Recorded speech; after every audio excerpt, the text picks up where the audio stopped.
Hello on the Rockers. Tonight, you can't stop the beat while we tease our hair and celebrate over 20 years of Hairspray the Musical with original stars, the Broadway charmed ones, Tony Award winner Marissa Jaret Winokur, Tony nominees Kerry Butler and Laura Bell Bundy, an embarrassment of riches with my guest co-host, Broadway guru Michael Ferrera, and me, your favorite host with the sassy most. Raise a glass, let the drinks begin. It's On the Rocks.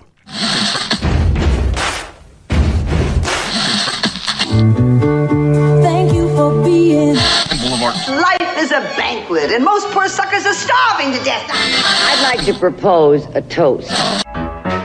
This is On the Rocks with Alexander, where I drink with your favorite celebrities as we talk about fashion, entertainment, pop culture, reality TV, and, well, that's about it. So pop a cork, lean back, and raise a glass to On the Rocks. Fasten your seatbelts. It's going to be a bumpy night.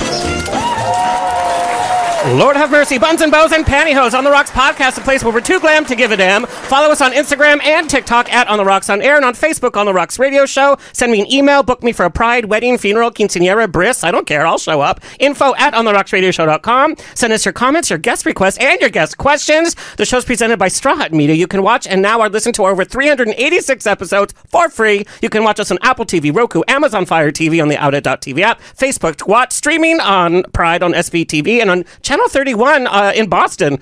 Why Boston? I don't know. They love us. We proudly tape at UBN Go Studios, your one-stop place for podcasting. All right, let's get the show on the road because we have a lot to talk about. We've got a little time. Returning to On the Rocks, Michael Ferrera, my guest co-host, over 20 years of experience working with the LGBTQ plus nonprofit community.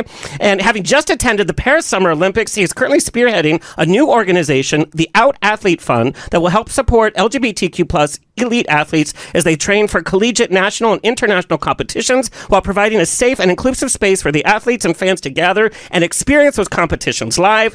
Michael had an early career in the theater from the age of 7 and has continued his love and support for theater by keeping it central in both his personal and professional lives. He truly credits the performing arts for saving his life in his teens and 20s, and he has seen literally every Broadway show ever. Maybe you missed one or two over the last decade. He has rubbed elbows and maybe other body parts with numerous personalities from musical theater. Please welcome back Michael Ferrera. Hey. Yes, I'm so excited about today. We're like little girls. We're like, I know, I'm so nervous. I mean, I don't think I've been awake since noon before this. Can you believe Hairspray is over 20 years old? No, I can't. That seems impossible to me. That means we're our age. Okay, but why do we age and then the charmed ones of Broadway don't age? Look at them. I know. They do not look a day older than when I've seen them on stage. I've seen them all live on stage. Absolutely, at least several times. Yes.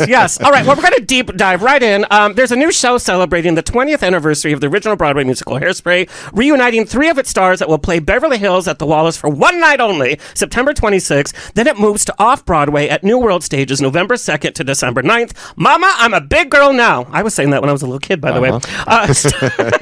Starring Marissa, Kerry Butler, and Laura Bell Bundy. It's an evening of songs and storytelling. It will feature numbers from Hairspray as well as a variety of songs associated with the charmed ones. With 16 Broadway shows and over 200 television episodes, this trio has indeed done it all, from Beetlejuice to Big Brother, Mean Girls to Legally Blonde, Dancing with the Stars to Beauty and the Beast, Wicked to Gypsy, even a little country music in there, by the way. Let's take a look at their return, courtesy of Broadway.com, real fast. But let me hit the stage, I wanna take my bow, 'cause mama, I'm a big girl now. Once upon a time I used to dress up pale, but now that I'm going I like bigger men. And I need a Barbie doll to show me how, 'cause mama, I'm a big girl now. Ma, you always taught me what was right from wrong, and now I just wanna give it a try. Mama, I've been in the dance for far too long, so please get on pushing, mama, watch me live, watch me live. Say, mama, someday I will meet a man you won't condemn, and have some kids and you can torture them.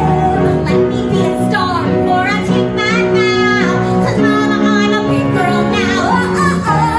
Mama, I'm a big girl now. Hey, mama, I'm a big girl. Woo, such a big girl. I'm a big girl now.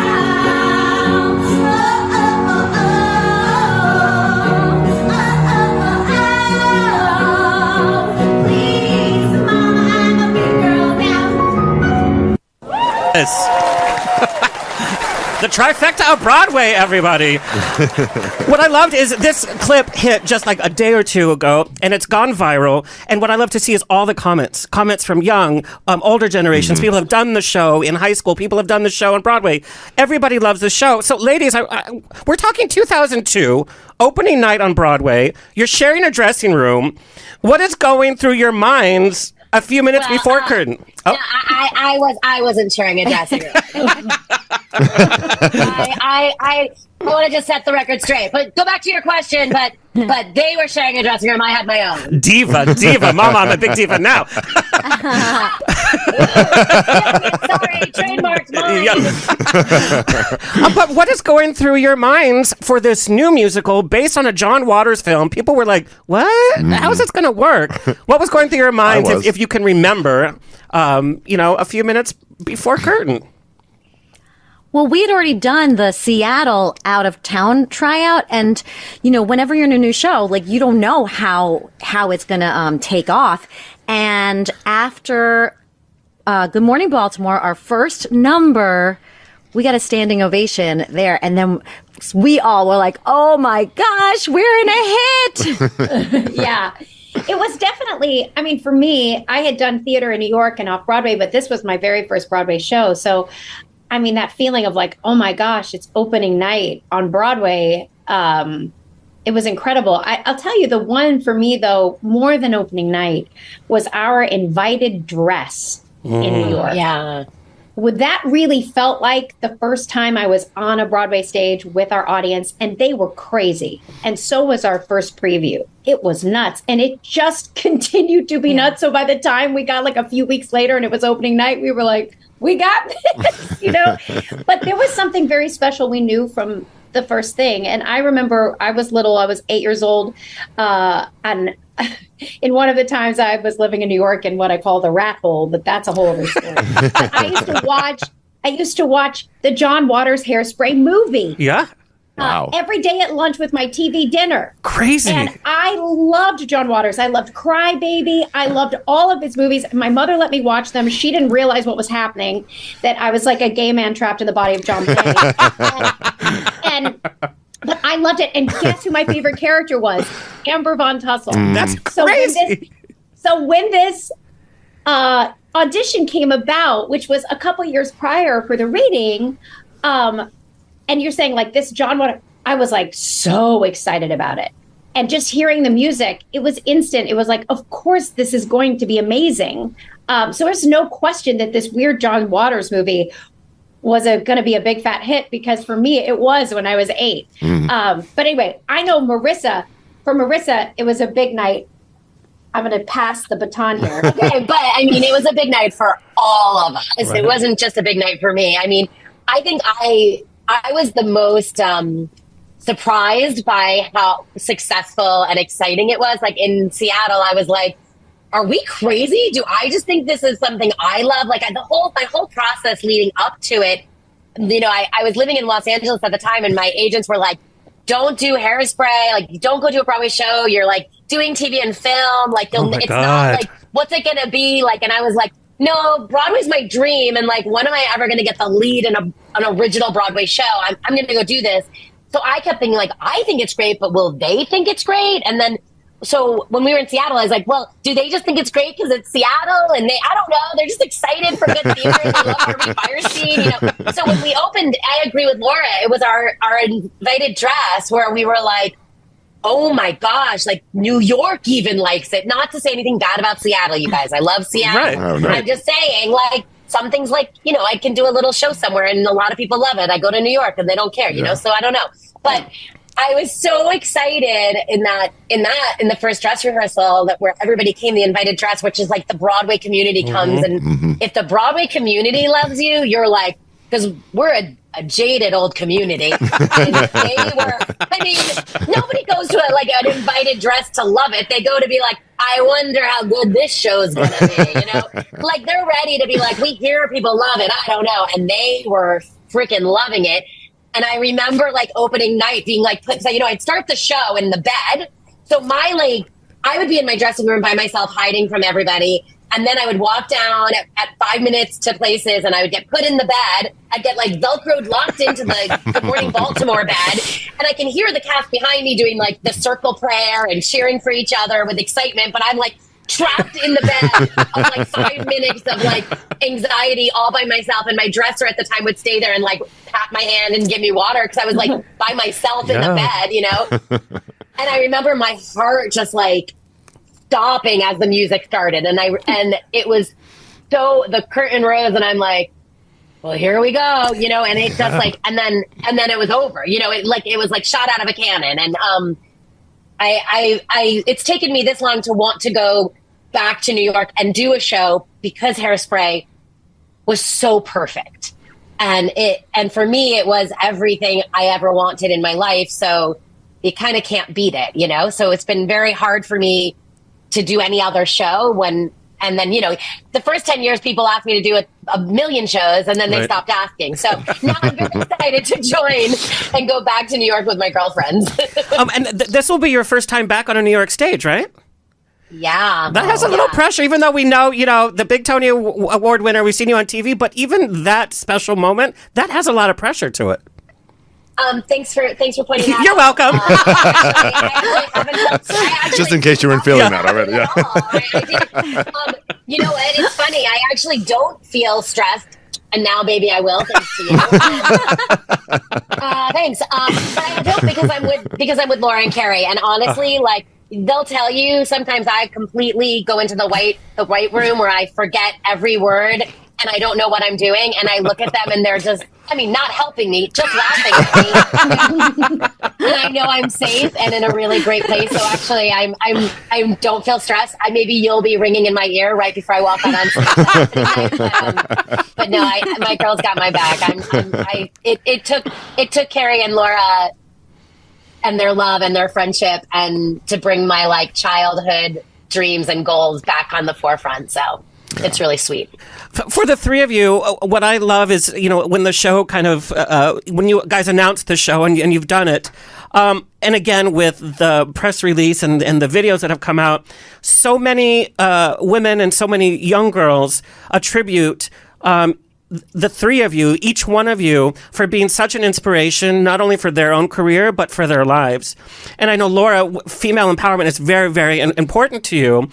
From the three of you, what does it mean to have so many people credit you for being an inspiration? And like, you know, Michael, we've talked about theater literally does save lives. Mm-hmm. So how do you respond to that, knowing, you know, all of you started young and, you know, hitting the stage and all of the ups and downs of the career? What does that mean to you, having a place as a role model? Well, I certainly remember the people who and the women who inspired me, and they still inspire me today and keep me going. And I think, you know, this career isn't a trajectory that's straight up. Yeah. It's up and down and up again and down and back up again. And I think it's really wonderful to feel as if you've made an impact, because if you can make an impact on one person's life, then it's all worth it.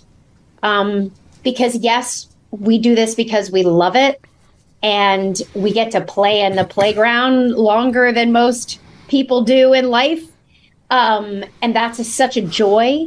But we also work our butts off. Mm-hmm. And sometimes it's not the result we want it to be. But when we can go, oh my gosh, I am making an impact in people's lives.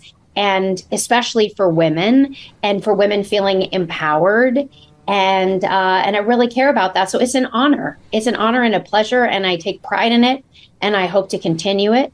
And I love every one of those women that came to that show and felt inspired by the character that I played. And you know, I think, Laura, you inspired not just through Hairspray though. Like, I mean, Legally Blonde, I think, like, not to say we all didn't want to be Amber Von Tussle, but maybe she's not the role model that you'd want to. I was implying L. Okay, go.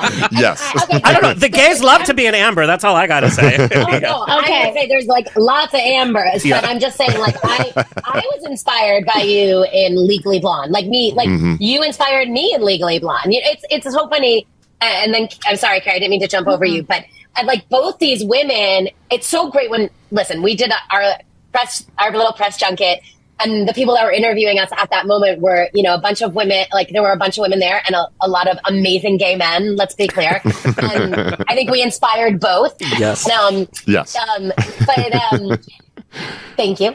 But, a lot of women say to me, like, my gosh, what was it like 20 years ago to be like a plus size role model? You were like, there wasn't Instagram, like, feel good about your body. There wasn't any of that. It was me and Nia Vardolis, like she was doing Big Fat Greek Wedding. I was doing Hairspray, and it was like, and I, of course, like at the time was like, people would say to me, oh my gosh, you're such a great what's it like to be a plus size role model? And let me tell you, when you're young and you don't understand what any of that means, you're just like, did you just call me fat? Right, like, exactly. Why are you saying that to me? Like, I remember being on like the morning news and like a newscaster being like, so where do you get all your confidence from? And I'm like, because I'm fucking awesome. What do you mean? Like, you know what I mean? Like, it was it felt so weird to me. Yeah. It never occurred to me that like, what do you mean? Where did I get my confidence from? Would you ever ask like Reese Witherspoon, where did she get, you know what I mean? You wouldn't ask that, but why are you asking me that? But as I got older, I was able to look back at that and be like, oh my gosh, like, I'm so happy that they were asking those questions and I answered them correctly. By the way, I didn't say what was going on in my head. I was like, and the truth was I loved being able to be a role model. But now going back and meeting these women 20 years later, and and even like when I talked to, like, I did like Beauty and the Beast of the Hollywood Bowl with Rebel Wilson, and she was like, I came and saw Hairspray and I was like, wait, I want to do this. I can do this, because she loves musical theater. Yeah. And, it's like so many people were inspired by Hairspray. And I remember even when we were doing it, thinking, oh my gosh, these girls this is going to get to do it at high school. Like when I was in high school, I didn't get to be the star because I wasn't, even though, let's be clear, I was so much more talented than the people that were getting to be the stars, but I didn't fit the part, I should have been Rizzo, but I wasn't Rizzo. But you know what I mean? Like, so I was so happy, and now I'm so happy meeting these women again, and so many of them are like, I want to bring, like, so many women are like, oh my God, I saw you 22 years ago, you changed my life, all of us, the show changed my life. Same with the gay community. Like, it changed our lives. And now I can't wait to bring my children and to show you, or my friend that never got to see it, or like to come to our show and also feel what they felt. So it's really beautiful. But what I was going to say about Carrie is, like, I've been watching Carrie's career my whole life, obviously. And I'm like, I've always been so inspired by her because once my son was born, I was like, well, I can never go back to Broadway because it's too hard to be a mom. Like, it's too hard. And I always watched Carrie. I'm like, how does she do it show after show with children? And I was always so inspired by her being a mom and just like it's a lot. Still doing everything that she loved and dreamed. I took the easy route, like much easier to be a mom and do a TV show, much easier than to do a Broadway show. So Carrie inspired me, and Laura inspires me to come back because of how strong they are. So they inspire me now. But Carrie, what's it like to be a role model? So it's I kind of didn't really think about it that much. Honestly, like, I just love performing so much that I would always think like, I'm so lucky that I get to perform. And I know that I do touch people and I've gotten like amazing letters, but I feel like it's all changed since social media. Mm-hmm. And now I am very aware of it. Because when we were growing up, we would idolize our Patti LuPone or, Bernadette Peters, but we couldn't actually like see what their daily life is like, right? Or feel like we get to know them. But now, people have that. And so now I do feel a real responsibility, especially since a lot of my followers are like tweens, from Mean Girls and Beetlejuice. And both of those shows draw people with some, going through like mental problems because they connect with it because they feel seen. So I do feel a real responsibility to be present and make sure I kind of say the right thing or keep boundaries, but also I'm inspire, happy. continue. Yeah, continue to inspire. Yeah. I'm happy. Yeah. I love it. And I think now we kind of approach it a little bit like we're moms now. And so we have to take responsibility in how that we influence young people and take them and their issues and their dreams seriously as we take our own kids. I want to talk about your roles as mothers. Being a parent completely, from what I understand, can totally change your life. But as artist, being a mom, what kind of texture, what kind of sensibility does that bring to your art, to your music? How did that all change when you became a mom? I kind of. You want to go? No, I was just gonna say I was like, well, I guess I'm never gonna work again.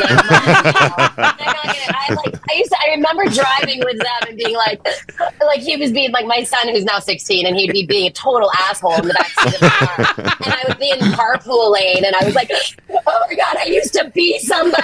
I used to do fun things, and I got to the point where at one point my son yelled at me. He's like, why don't you just go back to New York? And I was like, oh shit, wow. I must have been saying the wrong thing long enough that he knows I gave up New York for it. So my mothering maybe is not as good as my friends here, but it's interesting being obsessed with something so much that you forget about yourself. I make jokes that I gave up my entire career for my son. I didn't. I'm joking. It's a fun little bit, but I would, and I would do it again all the same way. Like I've never loved anything more than myself like this. It's my cells tingle when he's in the room. Like I'm 100% like I always say I'm like, I need energy. Just give me energy. Like his being makes me feel like I have a bigger purpose. And I think I spent my whole life being like, it's about me. My life is about me. And my husband is awesome, but he knows my life is about me and it's me first. And then this kid came and I'm like, whatever he wants, I'm going to do. Oh. Yeah, you are nothing if not authentic. Yeah. Exactly. I think that's how it changed for me too. Like we even joke about during Hairspray, how Harvey had this thing on the wall where like this was old school and you did not miss a show. Yeah. And so Harvey would like X people out if they took off for a show, if they got sick, anything like that. And so I made They were off the island. Off island. Survivor. He would literally put our headshots up and cross us out if you like missed one show. That's the reality show that I wanted to see. So I would never miss shows. And, I learned Harvey was my role model. Dick Latessa was my role model, who also never missed shows.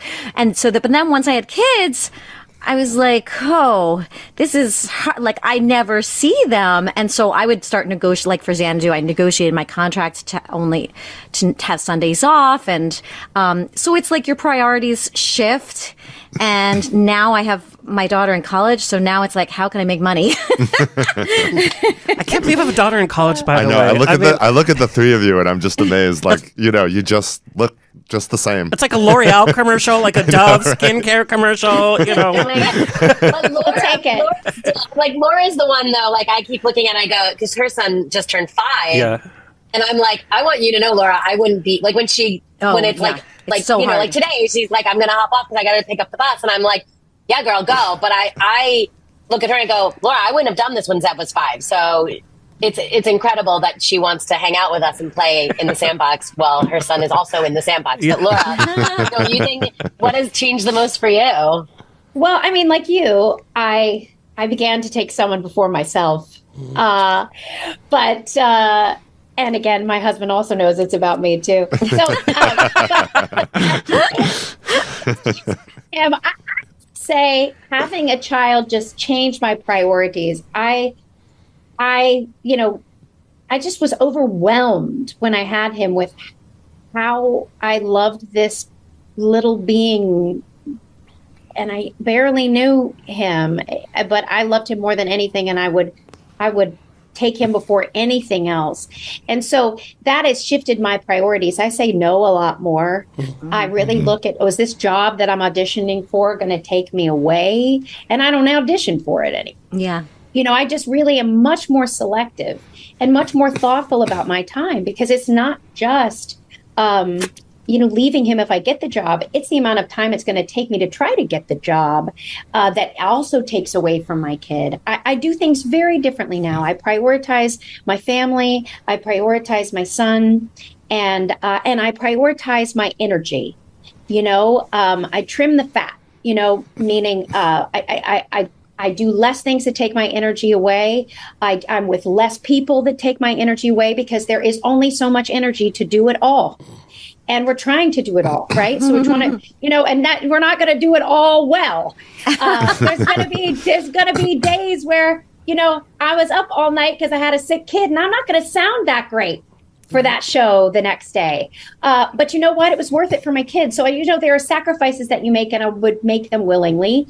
I definitely think that my well of emotion, my heart was ripped right open, that... they know. No, you don't understand. We can rehearse just in like a rehearsal, like in my dressing room. We could literally just be rehearsing a moment, like talking through a song, walking through the words, walking through the words, the speed reading, and we look over. And Laura's crying. We're like, Laura, why are you doing this? Like, we're just talking about it. And then I look over, and Laura's got like a tear coming down. Carrie and I are like, oh my gosh. She cries like 3 times in the show every time. Like, I'm like, you know where this is going. I'm like, oh my, I can't even look at you anymore. Well, I think Laura's saying like she trims the fat, she's doing less. I don't know how she could possibly do more.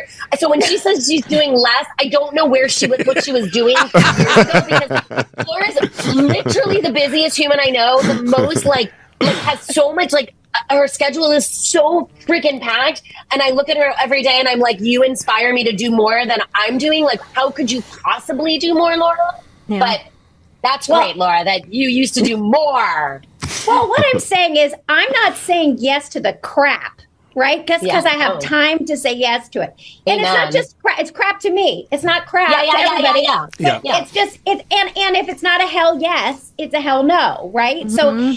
So I'm just much more selective in the jobs I'm taking and into how it, and what I'll say in terms of the well of emotion that's been, kind of ripped me open, is that as an actress, I have a deeper well now. I am able to access things in a way that I, was scratching the surface of, but then it just, the waterfall came and I just, in connection points and understanding, becoming a mom, you really do get tapped into understanding really what it's like for so many women in the world to have the experience of being a mother. So you become better storytellers because you are aware of so many more the experience of a mother. So when you have a character that's a mom, you get it, right? Where you didn't get it before. Or family or complications or double standards around women and men. I mean, I certainly think that, I was already raw female independence and feminism.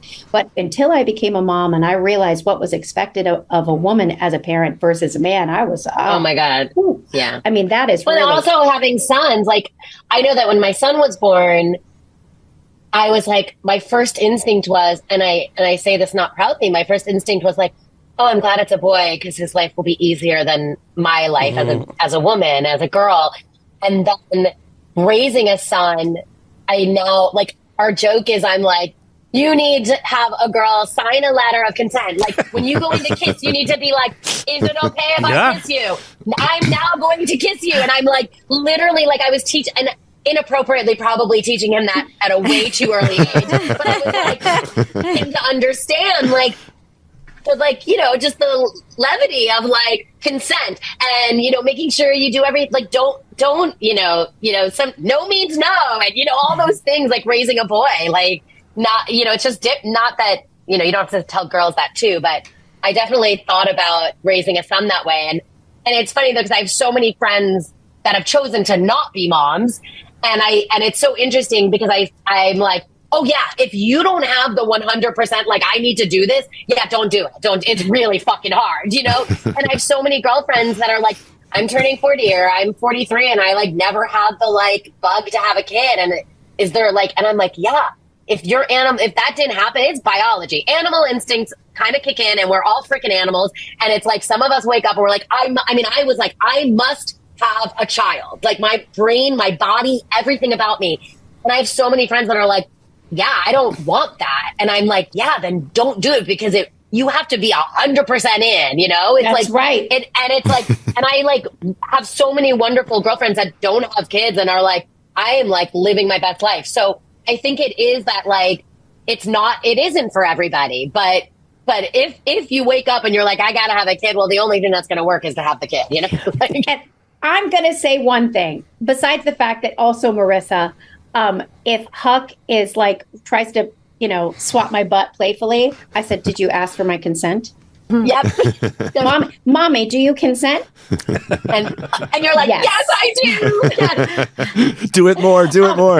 I'm actually I'm so struck by the three of you because I think if we were having this conversation 10 or 20 years ago, it'd be interesting to hear Bernadette Peters or Patti LuPone talk about the choices that were available to them. And I just am so struck by how all of the way you're expressing yourselves is so empowered.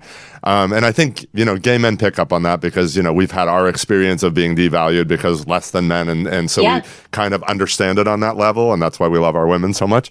And we see, and so I'm celebrating that right now, hearing you all talk about your choices and talk about how you're determining your lives and that you have the power to negotiate to make sure you have Sundays off. I mean, and you're taking that power. And I just really respect you all for that so much. We'll add to it. We're doing a show together that we created together, that we wrote together, that we directed together, that we're producing together, that we star in together. And guess what? We're all moms together. Yeah. And you know what we're not doing? 8 shows a week together. We are doing 5. Yes. Because we are moms. Yeah. And because we have other things that we need to be focused on and doing. And we also are like, let's take care of our bodies and our voices 100%. And have these audiences get the best of us and our families get the best of us and not half-assing everything. Yeah. And I think it's so unrealistic. It's very hard when you're trying to raise a child and also be an actor. There are these downtimes that are wonderful. You're not doing anything, right? And so you're completely available to your family, but you're also freaking out about when your next job is, the whole entire time. And then you have this job and you're like, wow, I can't do bedtimes for 6 months. And then that's like, but what this schedule is really wonderful because we have 2 shows Saturday, 2 shows Sunday, and 1 show Monday night. And what's been wonderful about touring around, like we're doing the Wallace show, is we're there for one night only, and we're doing 2 shows, so we're packing it all in. Yeah, we gotta tell you about the Wallace show for 1 second because it is in LA. Yeah. That's literally gonna be. That's like I joke that we're doing our LA. We have 2 shows in LA. One's at 7, one's at 9:30. I want to tell your audience that to come to the 9:30 one because I think the 7 o'clock is sold out. So get your tickets to the 9:30 because it's going to be the fun show. We're going to, I think I actually was like, oh, that might be our like gay boy show because 100%. Most moms are going to want to come to the early show or it's the mom show, the cool moms that are like, I'm putting my kid to bed, having dinner and going to a show after the kids go to sleep. Right. But like, I kind of think it's the gay boy show and it can be like a little more off kilter. And there's nothing Laura Bell wants to do more than an off kilter show. So, I mean, what? Be true, but I think like the Wallace show for us on September 26th at the Wallace Annenberg stages in Beverly Hills. Get your tickets right now. But the Wallace show is kind of our out of town tryout. Yeah. It's the LA people get to see us. That's our show right before we go to open on off Broadway. Yeah. So that might be telling to things that we do. It might we might be like, oh, that worked, that didn't work. We're going to change. We're going to like play with so. I'm really excited to do it in LA with our like theater crowd, our like Los Angeles theater crowd. So I'm excited for those 2 shows and yeah, we like scheduled it around, Carrie's daughter went off to college, and Laura's son started kindergarten, and my son had a massive tennis match. So it was like, this is the date it's working, you know? So that, again, has been so empowering to be, and I like people coming and seeing the show and knowing that we like literally like the strike happened and we did this for ourselves. And no one wrote, like, people are writing shows obviously and are like, come be in our show, but like no one was writing a show for us. So we wrote a show for ourselves. And honestly, like, it's been really beautiful and awesome and working with such strong women. And look, we all have such strong opinions, but I trust both of their opinions probably more than my own sometimes. I'm like, Laura, tell me what to do that's funny. Okay, got it, you know? Or like, I'm like, Carrie, what's that beat? Okay, got it. You know, it's like we're very like, I trust these two. I don't feel like I have to carry the show. I don't feel like it's on my shoulders. I'm not like, all right, let's go. I gotta sell this show. I'm like, I got two other women here who are going to sell it more than I am. So let's just go and have some fun, you know? So you're co-directing too, on top of everything else. Yes. Yeah. I wonder. You should see us working out bits together. Yeah. Carrie, all of you can answer this question, but like Carrie, I wanted to sort of, because I loved Xanadu so much when I saw it. It was so fun. And, you know, I think I was sort of snobby when I went to see it. You know, I was like, why did they do a show? Because it was supposed to be a flop. It was. Yeah, it really was. And it wasn't. And it wasn't you at got all. a Tony nomination. And sort of like, I think as somebody who did a lot of shows when I was younger, more regional and community and all that stuff. So I never originated a role. And I think, and all of you have, and, you know, and a couple of you multiple ones. And I think I think that's an amazing opportunity. And so when you did something like Xanadu, and why I'm thinking of it, like you really had to capture the camp to make that work.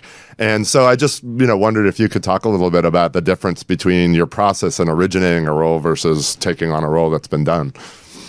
Sure. So I don't. Well, first of all, like I grew up loving Olivia Newton-John.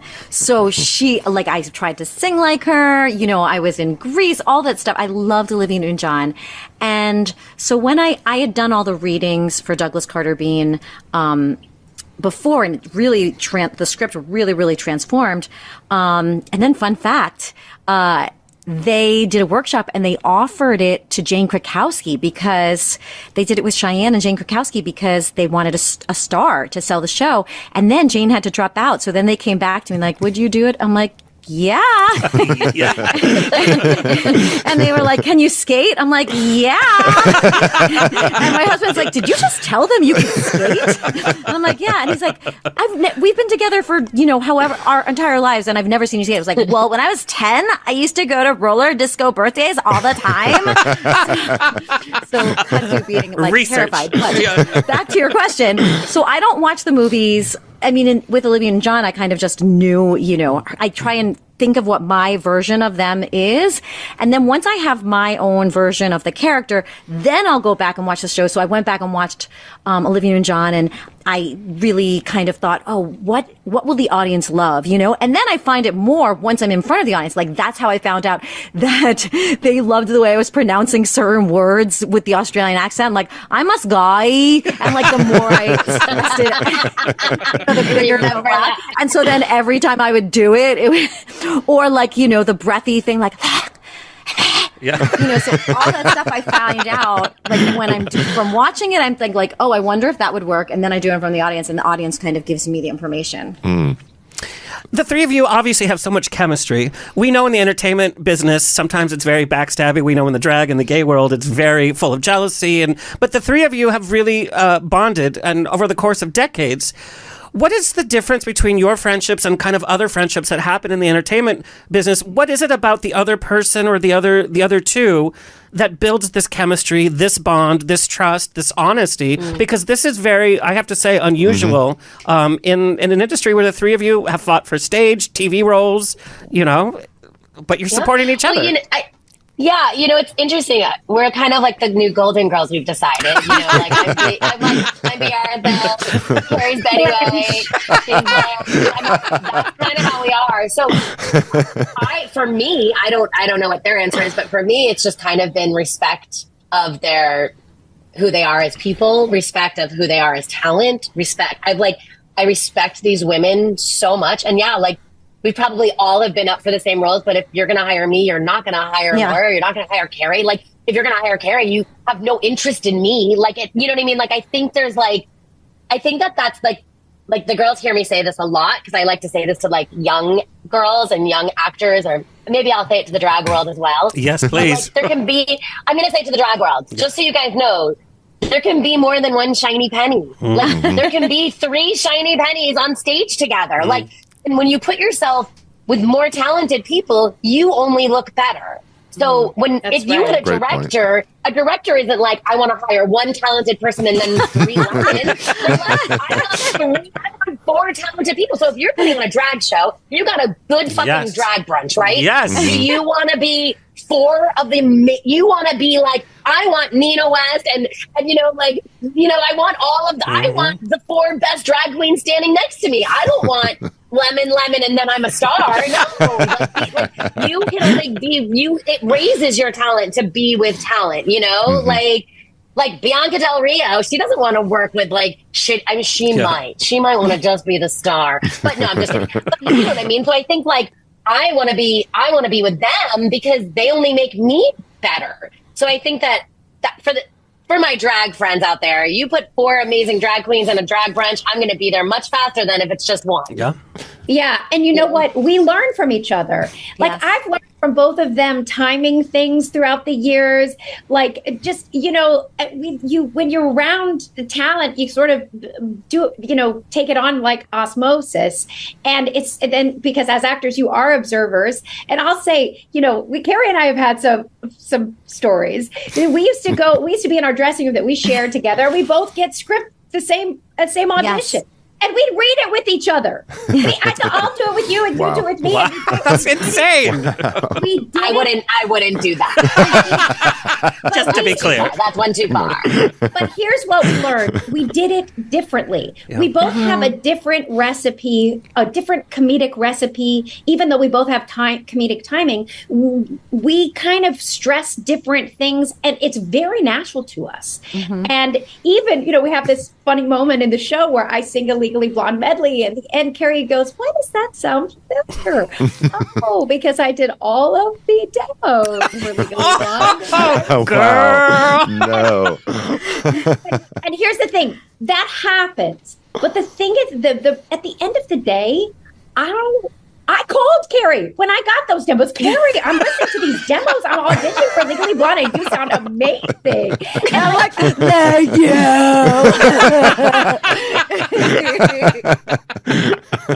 I didn't get it because, you know, listen, when we shared a dressing room, everything was an open book.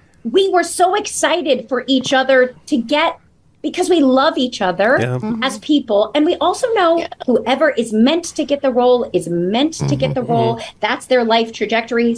We're very spiritual people as well. And so, you know, we kind of are like, I want my friend to win. And just because my friend wins doesn't mean I lose. There's some other there's some other trophy here for me, and I need to turn this way and go find it. You know, that's kind of how it is. So I really do believe that you get the parts and you get the jobs you're meant to get. And, I agree. And your worst enemy is yourself. You know? I always tell young actresses that it has nothing to do with them getting, you know, if you don't get the part, it has nothing to do with them. Like there's so many variables that lead up to getting a job. You could literally just look like someone's aunt who they hate. Like that's why you don't get it, you know? Yeah. Or like the funniest person sometimes doesn't get the role. Like there's been times that I've watched people's auditions through my husband and I'm like, that person's the funniest, but it's like she doesn't fit the job, you know? So it's like, you go in, do your best job, move on, you know? Now, if you get the job, it's all because of you. And I would say, too, our friendship, you know, we had already worked, but doing Hairspray was such a magical experience, and having that time together, and we were together like 24/7 because we did so much press and so much extra stuff. So we just all got so close, and everybody in the whole cast is a family. We show up for each other, and we, like, even when we don't see each other, we just like love each other and have this special place in our hearts for everyone who was involved in that original show. Yeah, the friendship through everybody. I mean, like Matthew Morrison and Corey, they all, like when I moved to LA first, and then everybody sort of came and crashed at my house. I was like the halfway house to success. You know, I've like heard that. I've heard that from many. Yeah. Yep. It's true. Like so many people like that. And by the way, my house isn't big enough to crash in that everybody seems to. I'm like, both these girls are like, when they come to do the Wallace, they're like, oh, we're staying at a hotel, but like a couple are coming in a couple of nights earlier, and they both have been like, can we stay at your house? I'm like, yeah, you can both stay. I mean, it's not going to be very comfortable, but you can both have a room. Like, one of you will be in my son's bed because he's at boarding school, which is fantastic. And the other one will be in the guest room. That's just my dog's bedroom now. But our friendship is so strong because also the magic about Hairspray was, even though it was like, a Tracy story, it was such an ensemble cast. Mm-hmm. Everybody there was no competition or jealousy between us because everybody had their reasons, their moments. It wasn't like the musical 9 where like everyone has one right. song and they're all up against each other. My jokes only, like, I was actually the straight one to Kerry. Kerry had the jokes. Laura had the jokes. I would just stare blindly, wait for them to get their laughs and keep the engine running, but I remember doing it and being like, because I was always the sidekick, I'm the sidekick. And to be in a show where I was the straight woman, Tracy was the straight woman, she just kind of keeps the story going, right. moving forward. Mm-hmm. But when I remember Kerry's laughs, like I remember the first time when we would like run across the stage together and she would have a joke. And I remember like freezing. I was like, I can't chew my gum and run at the same time, right? Wasn't it that? It was like holding her hand, and I remember like in my mind waiting for their laugh to be over and being like, oh, they get it, and keep going, And it was never about like, well, I hope they like my laugh because it was Kerry's laugh, and then Amber would be in my face and be like, and I would be like, they are loving Amber. Yeah. It was like so magical because the characters were so defined, and yes. I always said that it was like a fishbowl where we came in one day and said, okay, I'm the lead, I'm the ingenue, I'm the sidekick, I'm that, like, nobody's parts really made that much sense, so it worked. I mean, Laura, you were Amber, let's be honest, but but you know what I mean, like, because like everybody could have like in a different but in a different world, we all could have played different parts because they were all everybody. I mean, even to our ensemble girl, it's like came out of our ensemble. Shoshana Bean came out of our ensemble. Jen Gambatis like came out of our ensemble. You're just like John Hill. You're like, what? These people are so. Everybody was a star and everybody had a moment, so there was no competition between us. So we all were able to continue our friendship and relish in each other's success. To this day, we go see each other in shows. We watch each other's things. We vote for Marissa 100,000 times on Dancing with the Stars or Big Brother. Right? Yeah. My fingers got tired. No, for real. We truly are a family that supports each other. And it's beautiful. It really is a beautiful thing. It's a special thing. It's a different thing. It doesn't always happen. And, I ran into Scott Whitman last night and he said that to me. He goes, this doesn't always happen. It doesn't. And we look at I was just going to say at the Wallace, just to make sure everybody hears this and comes to the Wallace. The Wallace.org for tickets. Wallace.org for tickets. Thank you. It's the 9:30 show. But like we actually, I just made a blanket call and reached out to a bunch of the original cast members and we're like, hey, you guys want to come and jump up on stage for the end for You Can't Stop the Beat? Now that's an inside surprise for just your audience. Girl, yes, girl. And we have to say, when we look at Hairspray, it challenged Broadway that musicals based on a movie can work. It also challenged what diversity looks like on stage with it being part of the whole picture rather than stunt casting. And, Marissa, I know you went through some of those interviews that were a little uncomfortable, but look, we have all different body types. We have all different colors. We have all different genders that are now playing. We're having non-binary people in Oklahoma. And the conversation now is not only leading with that headline. Now we're looking at the show as a whole, and I think Hairspray had a lot to do with that. Yes, I just got chills when you said that. Yeah, I remember. Yeah, there's been so much more is it inclusivity? Is that the right word? Yeah. Am I using it correctly? But than there had been on Broadway prior, and I do I do think that Hairspray did change some role models and did change some, things. I think that there's still a long way for us to go. And I love, and it's funny because whenever we talk about how far we've come, it like goes back to the Hairspray song, but like, I know where I've been, but it's like, 100%. but I know where I'm going. Yeah. And I think that that's still so, it's like where we are, not to get political. It's like, we came so far and then we went backwards and now we need to push forward again. And it's like, you can never close your eyes. And so as far as we're coming on Broadway or in the trans community, we're moving, but you have to keep moving forward. You have to keep pushing for who's not just for your underdog. It wasn't just for Tracy. Like Tracy represented when I asked John Waters, when he would talk about Tracy Turnblad, he would say, the person who gets picked on the most in high school is the overweight fat girl. And he said, and that's why he wrote Hairspray, because he's like, even a gay boy can do well in high school, but the fat girl in high school, she doesn't do so good, And that's where it like really came from. Now the fat girl does fine, right? Say, I don't know, like what is even fat anymore, right? But exactly. There are like, so I can't close, like I can move. I'm like, okay, I'm going to keep moving forward for body positivity, but I'm also going to move forward for the group that's having the struggle at the time. You can't only fight for your own struggle. And I think that that's the most important message. And in Hairspray, it's kind of about that, right? Like Tracy can dance on the dance show, right? I mean, to put it like blankly, it's like Tracy was fighting to dance on the dance show, but then she realized, oh, well, why can't I dance with seaweed? Well, literally, we should be able to dance together. And then it wasn't about Tracy dancing. Right. Tracy was like, no, I don't want to dance unless my friends, my African-American friends or my Black friends can dance, right? With me. So she was fighting for a group that had that didn't have to do with her. And I think that's the message that keeps moving forward. You can't just fight for your own minority. You have to fight for the minority that needs your support. That's that's exactly right. And that's a perfect bookend. Ladies, we have pages and pages of questions for you. I was like, we did get, but I think, we talked about, I think, what at the heart of the show. And so I want to know from the three of you, what was the most important for you in putting Mama, I'm a Big Girl Now for audience to walk away with? Merchandise. That didn't take long.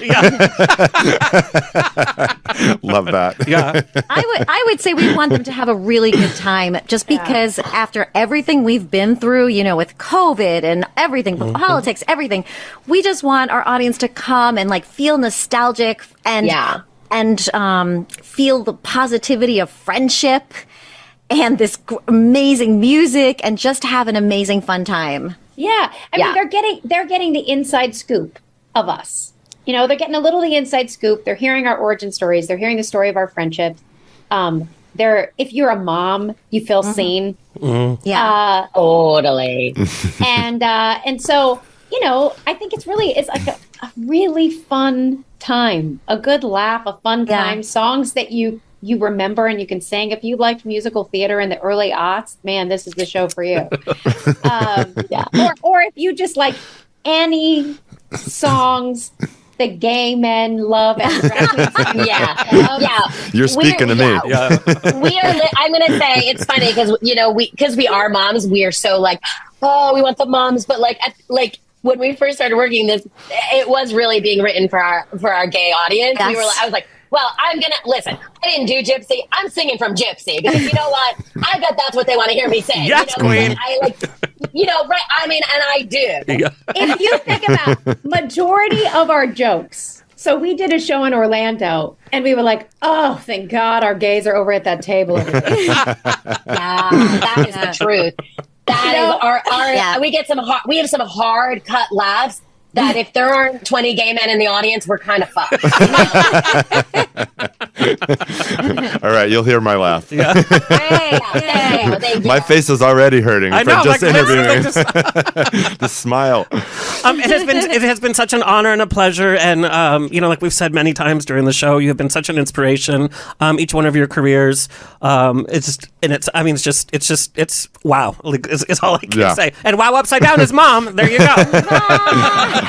There you go. Laura, Yeah. Sorry. We'll send you the merch, but it's already done. There you go. There you go. Sorry. Oops. Love it. We'll send you a copy of everything we make with that Perfect. thing. You're totally fucked. We just stole it. Perfect. You have a recording that I stole it. I'm telling you now I stole it. You can have it, girl. You can have it. I mean, what are you going to do with it? I know, right? Like, what are you going to do with it? Role play? I don't know. Ladies, will you tell your fans where you want them to find and follow you first? Okay. No, we don't want anyone to find us. No, Oh my God. At Mama I'm a Big Girl Now show on Instagram and TikTok, right? There we go. TikTok is Perfect. without the show. TikTok's just Mama, I'm a Big Girl Now. Okay, great. And we do have a website that's Mama I'm a Big Girl Now. Hucking! Just FYI, Huck was also in the theater. He played Shrek in Shrek the Musical. Wow. I don't want him to get upstaged by the Broadway stars in the room, but Huck was Shrek in Shrek the Musical. That's so cute. Hey, Huck, Oh. can I see who this is? Hello, my friend. He's like, 2 divas and 2 gay men. Yeah. He's like, that's home. No, he Yeah. my husband. Yeah. Go to our website. Go to get our tickets at the Wallace Annenberg, and then if you're in New York after during the holiday season, go to our website, Mom I'm a Big Girl Now, and you can get tickets for our show, or just go to any of the Ticketmaster places that buy tickets for New York. So get those tickets because those are going to go fast because that's a limited engagement. Yeah. Also, Absolutely. what, Laura? You had something, Laura. Go. I was just going to say you could find us at our own handles as well. Oh, yeah. And then I can always feed you to places. Yes, exactly. Ladies, thank you for spending the time with us. I know we're talking about your you. busy time, and can't wait to see you on both coasts. Thank you so Absolutely. much. Thank you. Much. Thank you. Thanks, guys. Thank you. See you soon. You can get your tickets at thewallace.org. I'm just like, Yeah. like, I don't even know what to say at this point. I just keep getting goosebumps. I know. Well, that's Over all, and over folks. again. It's always a grab bag of fun here at On the Rocks. Big thank you to our engineer and station owner, Tony Sweet, our social media clip editor, Alexis Mendez. Coming up, we have Taylor Armstrong from Real Housewives of Beverly Hills and Orange County. And for Halloween season, we have the Hollywood Exorcist to the Stars, and her client list is crazy. We also have the Boulet Brothers Dragula judge, Michael Ferrera. Please like, share, subscribe so we can continue bringing the show for you for free. Until next time, stay happy, stay healthy, stay sexy, and if you drink a little, stay tipsy. Yes, queen.